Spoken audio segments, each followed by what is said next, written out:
Hello students. Previous video में हम लोगों ने ग्रुप 17 एलिमेंट्स का कुछ जनरल कैरेक्टरिस्टिक्स और फिजिकल प्रॉपर्टी के बारे में अध्ययन किए हुए थे। अब हम लोग जानने वाले हैं ग्रुप 17 एलिमेंट्स के केमिकल प्रॉपर्टीज़ के बारे में, रासायनिक गुण के बारे में, जो कि पहला है रिएक्शन विथ हाइड्रोजन, हाइड्रोजन के साथ अभिक्रिया। तो देखते हैं क्या होता है हाइड्रोजन के साथ हेलोजन का अभिक्रिया होने से। Halogens form hydride with hydrogen having general formula HX, कि जितने भी हेलोजन के एलिमेंट्स हैं सभी का सभी हाइड्रोजन के साथ अभिक्रिया करके हाइड्राइड का निर्माण करते हैं, जिसका सामान्य तौर पर जो फॉर्मूला होता है वह होता है HX, जहाँ पर X क्या है तो हेलोजन एलिमेंट्स है, chlorine, chlorine, bromine and iodine. H क्या है तो हाइड्रोजन है, यानी कि अगर क्लोरीन के साथ हाइड्रोजन को मिलाया जाएगा तो HF का निर्माण होगा, अगर क्लोरीन के साथ अभिक्रिया करेगा तो HCl का, अगर ब्रोमीन के साथ तो HBr और आयोडीन के साथ अभिक्रिया करेगा तो HI का निर्माण होगा। इससे एग्जाम में 1 नंबर का क्वेश्चन पूछा जाता है इंक्रीजिंग या डिक्रीजिंग ऑर्डर को लेकर, तो उसको जो है सो इंडिकेट कर दिया गया है। इसमें देखते हैं वह कौन कौन से क्वेश्चन जो बनते हैं इंक्रीजिंग या डिक्रीजिंग ऑर्डर में अरेंज करने से हेलोजन के विभिन्न हाइड्राइड्स को।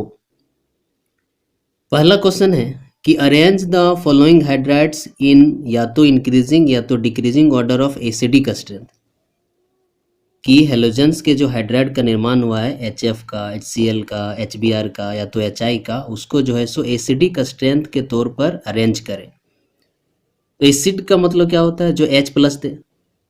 तब यहाँ पर जो हेलोजन का हाइड्राइड है HF है, HCl है, HBr है, HI, इसमें भी तो हाइड्रोजन है।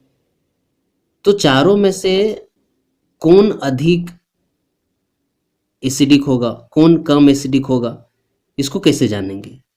तो इसको जानेंगे हम लोग H+ देने की क्षमता से, कि चारों हाइड्राइड में से H+ जल्दी दे कौन सकता है, वही ज़्यादा स्ट्रॉन्गर एसिड होगा, और जो सबसे लेट से H+ देने के लायक होगा वह वीकर एसिड होगा। तो कैसे इसको हम लोग अरेंज करेंगे?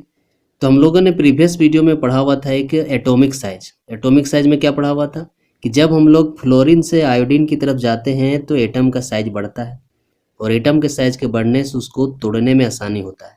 तो अगर फ्लोरीन से आयोडीन की तरफ जाएंगे तो आयोडीन का साइज बड़ा होगा, जिसके कारण वह जल्दी टूटेगा और जल्दी टूटकर H+ आयन देगा, यानी कि चारों में से इजीली H+ आयन कौन देगा तो HI, इसलिए यह स्ट्रॉन्गर एसिड होगा।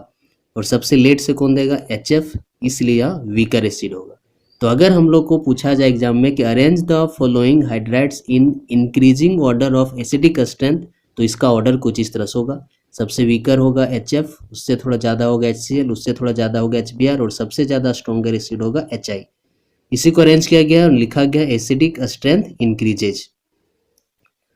एक होता है आपका रिड्यूसिंग पावर। रिड्यूसिंग पावर का मतलब होता है कि कौन सा हाइड्राइड जल्दी हाइड्रोजन आइटम दे सके। तो अभी हम लोगों ने देखा कि जिसका साइज बड़ा हो वह जल्दी हाइड्रोजन आइटम दे सकेगा। तो फर्दर इसका अगर इंक्रीजिंग ऑर्डर में सजाते हैं तो अभी भी इसका जो है सो अरेंज इसी तरह से होगा कि reducing power increases from HF to HI। क्यों ऐसा होता है? तो due to increase in atomic size, atomic size के फ्लोरीन से आयोडीन तक बढ़ने के कारण। और एक इसमें क्वेश्चन जो बनता है वह है थर्मल स्टेबिलिटी को लेकर। थर्मल के मतलब हीट, और स्टेबिलिटी यानी अस्थिर, कि कौन ज़्यादा देर तक जो है सो स्टेबल रह सकता है, स्थिर रह सकता है, बिना टूटे रह सकता है, उसको कंटेन करके रखा जा सकता है लंबे समय तक। तो जिसका साइज बड़ा होगा वह जो है सो जल्दी टूटेगा, और जल्दी टूटेगा तो वह ज़्यादा जो है सो स्टेबल नहीं होगा, और जिसका साइज छोटा होगा वह जल्दी से नहीं टूटेगा तो वह ज़्यादा स्टेबल होगा। तो यहाँ पर हम लोग देखेंगे कि साइज किसका छोटा है, तो F का। साइज किसका बड़ा सबसे ज़्यादा है, आयोडीन का, क्योंकि हम लोग जानते हैं कि जब हम लोग फ्लोरीन से आयोडीन की तरफ जाते हैं तो एटम का क्या होता है, साइज बढ़ता है, और साइज बढ़ेगा तो जल्दी टूटेगा, यानी कि thermal stability decreases from HF से लेकर HI तक due to increase in atomic size. यह था आपका थर्मल स्टेबिलिटी। उसके बाद है बॉइलिंग पॉइंट को लेकर, कि किसका ज़्यादा बॉइलिंग पॉइंट होगा और किसका बॉइलिंग पॉइंट कम होगा। तो एक चीज़ ध्यान रखना है कि हम लोग यह जानते हैं कि फ्लोरीन एटम जो है सो सबसे ज़्यादा इलेक्ट्रोनेगेटिव एटम होता है पीरियोडिक टेबल में जितने सारे एटम्स हैं। तो फ्लोरीन एटम जो है सो हाइड्रोजन को अपनी तरफ इतना ज़्यादा मजबूती से अट्रैक्ट करके रखेगा कि उसको तोड़ने में ज़्यादा एनर्जी हम लोग को देना पड़ेगा। इसलिए देखोगे तो बॉइलिंग पॉइंट के ऑर्डर में पहले जो है सो डिक्रीज हो रहा है बॉइलिंग पॉइंट HF से HCl की ओर। क्यों? क्योंकि HF के बीच का जो आकर्षण बल है काफ़ी ज़्यादा है, क्योंकि fluorine is the most electronegative atom. उसके बाद फर्दर यह इंक्रीज हो रहा है बॉइलिंग पॉइंट। क्यों? तो due to increase in van der Waals force of attraction, यानी कि इंटरमोलिकुलर मॉलिक्यूल्स के बीच के आकर्षण बल बढ़ने के कारण। इसमें दो फैक्टर काम कर रहा है। एक बार HF से HCl डिक्रीज हो रहा है बॉइलिंग पॉइंट, क्योंकि HF इलेक्ट्रोनेगेटिव एटम है इसलिए। उसके बाद HCl से HI तक यह ऑर्डर इंक्रीज हो रहा है due to increase in van der Waals force of attraction. तो यह था आपका बॉइलिंग पॉइंट इंक्रीजेज। उसके बाद जो दूसरा केमिकल प्रॉपर्टी है वह है आपका रिएक्शन विथ ऑक्सीजन, कि ऑक्सीजन के साथ अभिक्रिया। किसका? तो हेलोजेंस का। देखते हैं क्या होता है हेलोजन जब ऑक्सीजन से अभिक्रिया करता है। तो halogens form oxide with oxygen. Halogen जो है ऑक्सीजन के साथ अभिक्रिया करके ऑक्साइड्स का निर्माण करता है। एग्जाम्पल के तौर पर ऑक्सीजन क्लोरीन के साथ OF2 बनाता है, उसी तरह से और भी अगर अभिक्रिया करेगा तो O2F2, Cl2O, ClO2, Cl2O4, BrO2, I2O5, I2O7, यह सब ऑक्साइड से हेलोजन एटम्स के जो कि निर्माण होता है ऑक्सीजन से अभिक्रिया करने के बाद। यह था दूसरा केमिकल प्रॉपर्टी। उसके बाद है तीसरा केमिकल प्रॉपर्टी है ऑक्सीडेशन स्टेट। ऑक्सीडेशन स्टेट कि हेलोजन का ऑक्सीडेशन स्टेट कितना हो सकता है। तो हेलोजन्स एग्जिबिट, हेलोजन जो से रखता है -1 oxidation state in halides.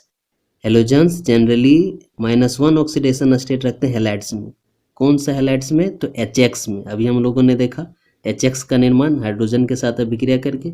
HX में जो हेलोजन है X, उसमें ऑक्सीडेशन स्टेट -1 होता है, उसको जिसको हेलाइड्स भी कहते हैं और हाइड्राइड भी कहते हैं। एंड और +1, +2, +3, +4, +5, +6 एंड +7 इन ऑक्साइड्स। और हम लोगों ने अभी देखा रिएक्शन विद ऑक्सीजन में ऑक्साइड्स का निर्माण करता है, जिसमें +1 से लेकर +7 तक ऑक्सीडेशन स्टेट रखता है halogen atom. And inter halogen compounds, और इंटर हेलोजन कंपाउंड्स में भी यह ऑक्सीडेशन स्टेट रखता है। इंटर हेलोजन कंपाउंड किसे कहते हैं?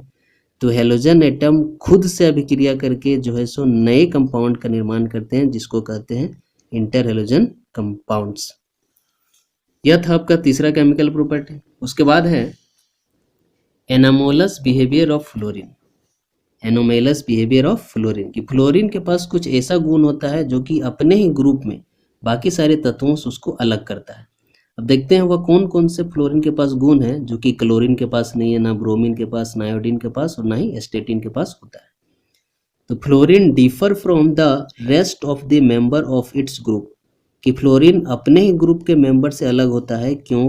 तो उसका कारण है ड्यू टू उसका स्मॉल साइज। फ्लोरीन का साइज बहुत ही छोटा होता है। हाईएस्ट इलेक्ट्रोनेगेटिविटी, अपने ग्रुप में सबसे ज़्यादा इलेक्ट्रोनेगेटिव होता है।